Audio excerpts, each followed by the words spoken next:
Assalamualaikum.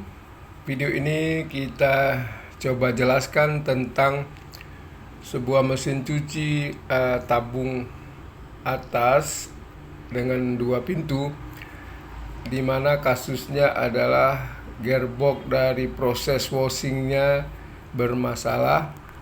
Kalau mesin cuci gearboxnya bermasalah, gejalanya itu adalah pada saat mesin cuci difungsikan sebagai washing, lalu kita memberi beban cucian, maka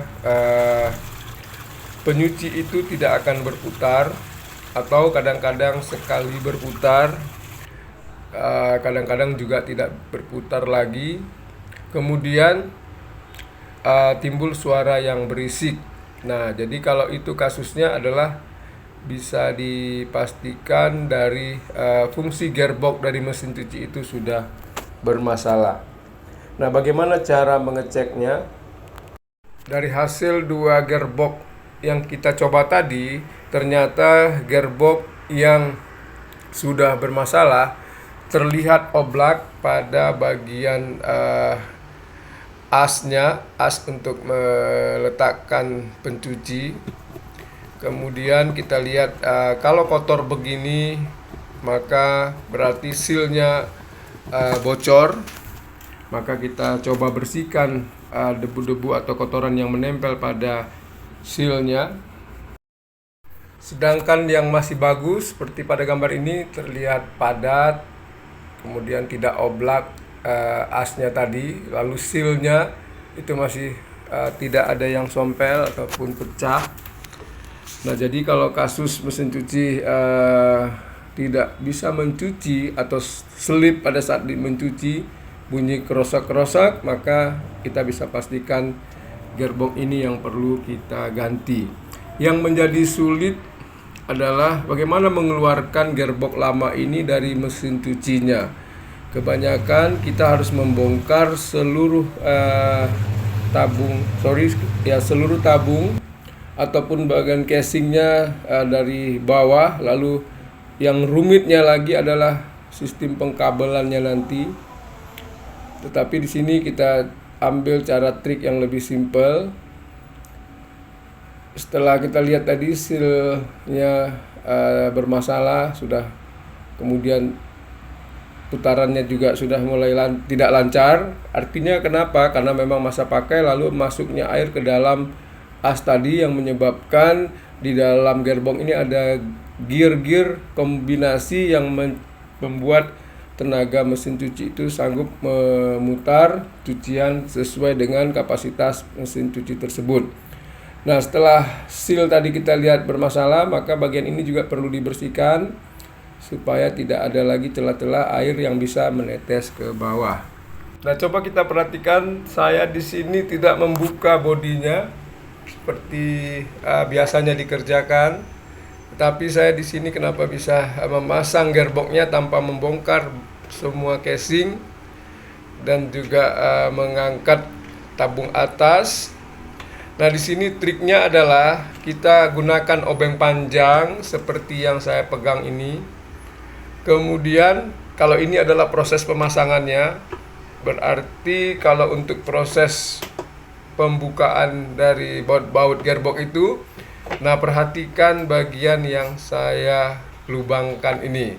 Nah, ini saya bor, kemudian lubang-lubang ini persis nanti bisa masuk ke bautnya gearbox. Setelah baut kita buka, kemudian kita cari cara untuk mengeluarkan gearbox yang lama. Tetapi di sini saya langsung tunjukkan, saya memasukkan gearbox yang baru. Nah, jadi saya masukkan gearbox yang baru dengan cari cara. Kemudian ini posisi dinamonya.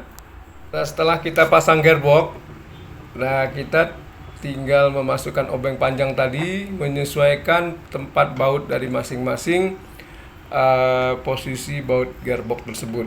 Tetapi ingat, sebelum kita pasang gearbox, jangan lupa sealnya itu dipastikan betul-betul rapat ke setiap bodi yang kita pasang agar tidak bocor ataupun menetes. Kalau perlu kita pakai sealant ataupun gasket agar dari celah sampingnya tidak masuk air. Nah, ini dia kuncinya. Dari lubang-lubang inilah kita bisa membuka dan memasang gearbox tanpa harus membongkar semua. Nah, ini saya beri lapisan gasket. Kita perlu memastikan baut ini kencang agar gasket dan gearbox benar-benar rapat. Nah, setelah semua baut kita pasang, maka langkah berikutnya adalah memastikan memasang polinya lagi. Nah, di sini tidak saya tunjukkan karena bagian itu mudah kerjaannya. Tinggal kita buka bautnya, kita angkat ke atas, lalu kita ganti, kita pasang belnya lagi. Setelah terpasang semuanya, maka akan nampak as bergerigi untuk memasang pencucinya. Nah, di sini kita pastikan jangan goyang. Kita tes dulu dengan air, perhatikan jangan bocor. Setelah itu baru kita pasang pencuci ini.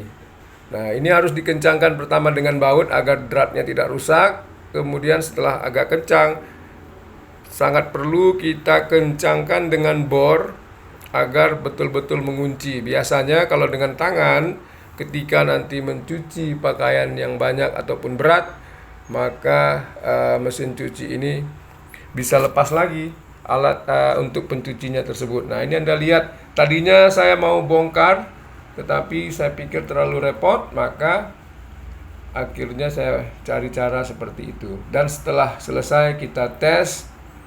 Nah, ini belum ada airnya, kita dengar apakah masih berisik.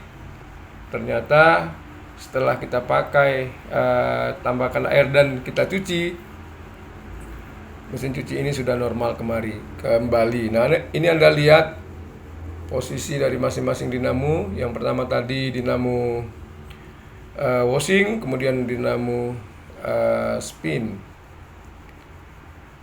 Jadi gampang, tidak perlu repot-repot harus membongkar semua tabung-tabungnya. Demikianlah sedikit informasi dari Bengkel Logika. Semoga ini ada manfaatnya untuk yang rusak gearbox mesin cuci model seperti ini, kasusnya kerusakan pada gearbox. Nah, ini perhatikan juga tadi belnya jangan terlalu ketat atau kencang.